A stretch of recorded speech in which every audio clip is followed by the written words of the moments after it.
My question kind of follows along the line of the gentleman who's talking about his daughter, although for me, I had no problem with my children. My challenge is sometimes with the man in my life that I love.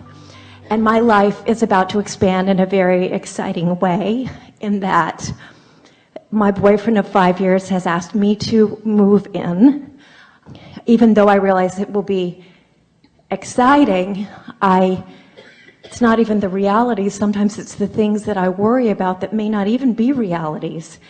Oh, there'll be realities. That's what I mean. I know. So I guess what what you might want to say is, let's wait a little while till I work the bugs out of these things.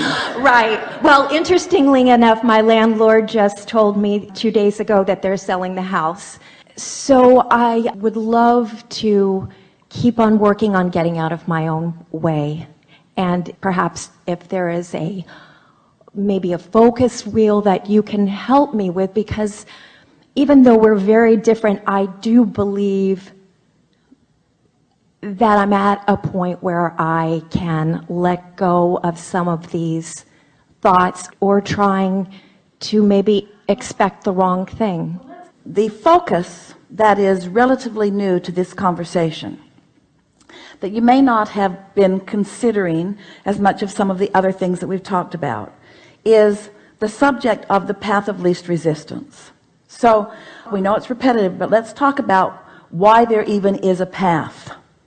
Why is there a path that you can feel? And the answer to that, you know it, is because you've launched rockets, and the rockets exist in a vibrational place, and that inner being part of you is standing there as that vibration, and law of attraction is responding to that vibration, and so there's this calling of you to that path.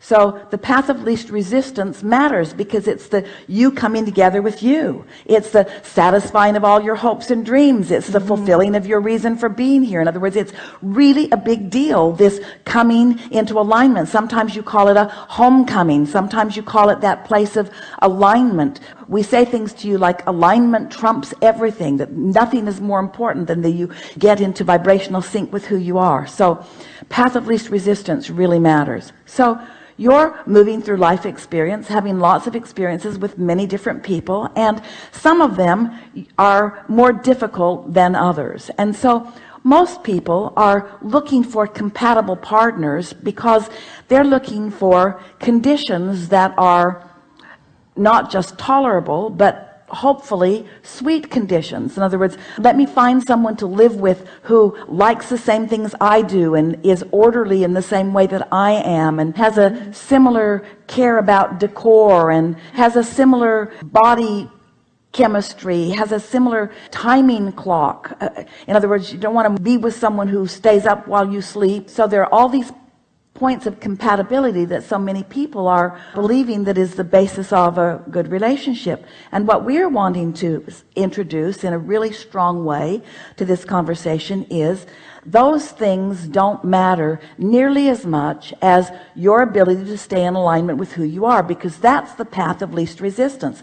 The path of least resistance is about your alignment, and only about your alignment. The path of least resistance isn't about compatibility with this and this and this and this and this, because in your alignment you will have such a strong point of vibrational attraction that you will evoke from almost anyone things that are a vibrational match to you. So a lot of people are giving a lot of lip service to things like path of least resistance. Esther was delighted when she heard us begin talking about unconditional love, and she really liked it when we began talking about path of least resistance, and she felt sort of validated and vindicated when we said, if someone's giving you a lot of trouble, just fire them. Because it certainly feels like the path of least resistance to not keep tripping over the incompatibility that you find.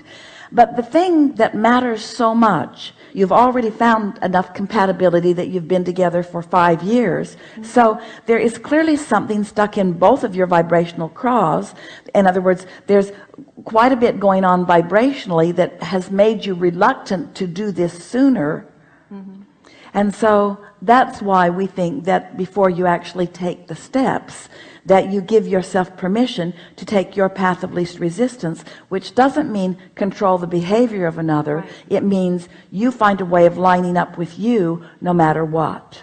So what we're saying to you is, you can find the path of least resistance if you can let the majority of the conditions of this cohabitation, if you can let the conditions of this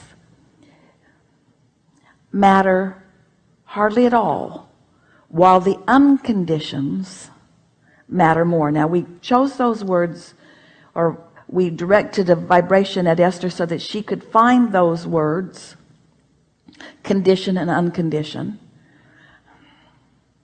condition and uncondition, unconditional alignment, unconditional love, because we want you to focus upon the vibrational translation into the emotion, not into the compatibility of the way you are cohabitating. Can you feel the difference? Yes. So what you want to foster within yourself, what you want to focus on right now, is the feeling of well-being that you feel when you're together, the fun that you have when you're together, the clarity that he evokes from you and you from him, the sense of well-being that you often find together, the feeling of a oneness that you find. Let those unconditions, and by unconditions we're really talking about thoughts and emotions. Thoughts and emotions. So you've been doing something a little different than that. You've been worrying about conditions and having emotions about those. You've been sort of weighing the pros and the cons and the pluses and the minuses, and you've acknowledged a few things that you are worried about. And so you're doing what we're encouraging you to do, but you're doing it in the opposite way of what we're encouraging. In other words, you're finding conditions and you're making those be the unconditioned. So here's what we're saying. Worry is an unconditioned. Love is an unconditioned.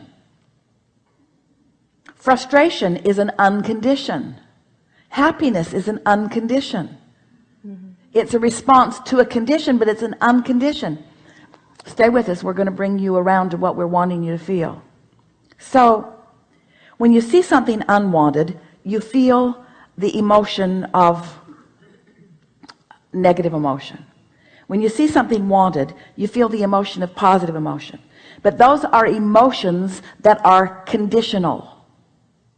Right. We want you to find unconditional emotions without the conditions.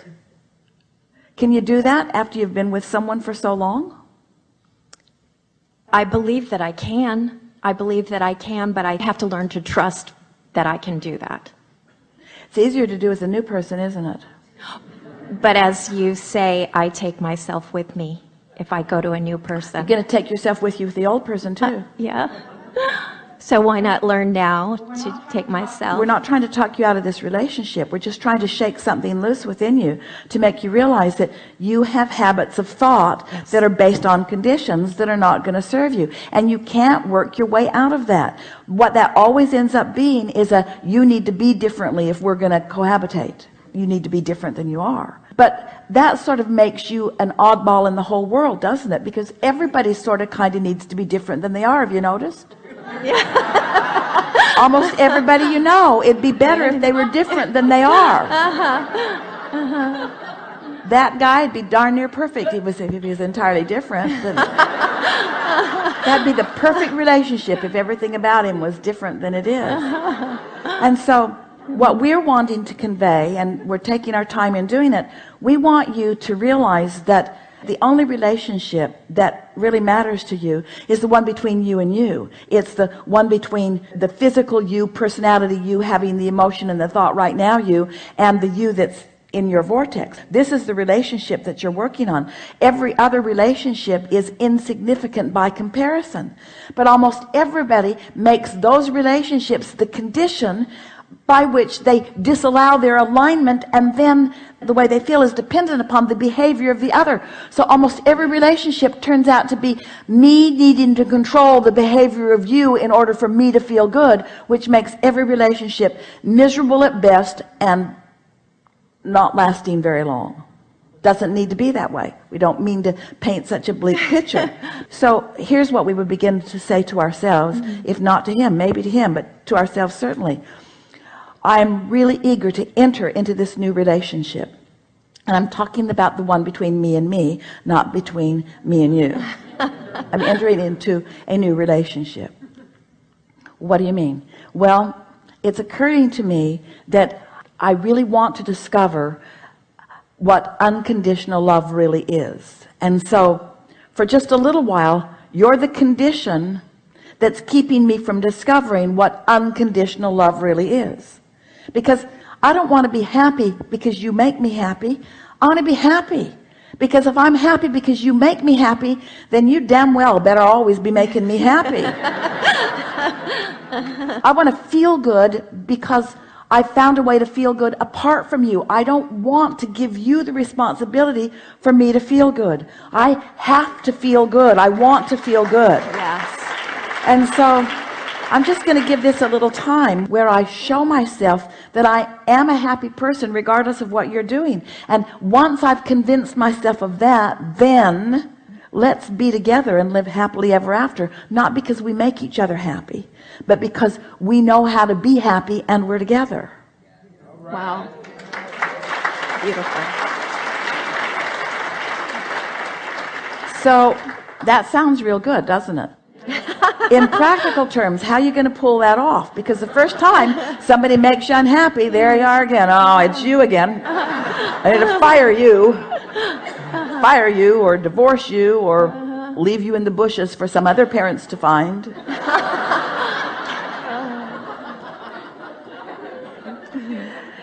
So you get the concept, don't you? So now let's chew over this idea of unconditional love by talking about creation, by talking about deliberate creation, by talking about vibration turning to relationships, vibration turning to money, vibration turning to buildings, vibration turning to empires, vibration turning to all of the tangibles that you want to call real life experience.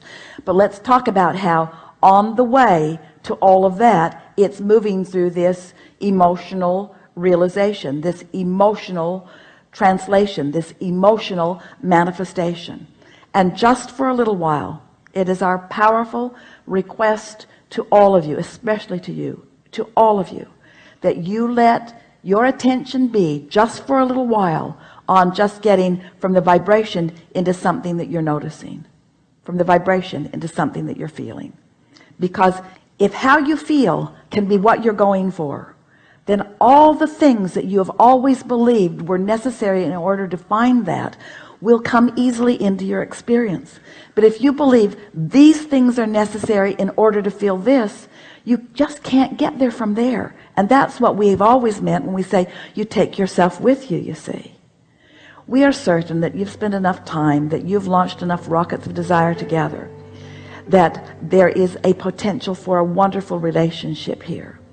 But we can also feel with you and almost everybody else, almost 100% of you want a relationship to fill a void. And as long as there is a void that you are attempting to fill with a relationship, the relationship can never really be what you want it to be. Then it's conditional. The old "you don't bring me flowers anymore" thing. And what we want is for them to have never brought you flowers. We want there never to have been flowers that you were dependent upon for the way you feel. We want you to feel good because you feel good, not because someone makes you feel good. You can do this, you see.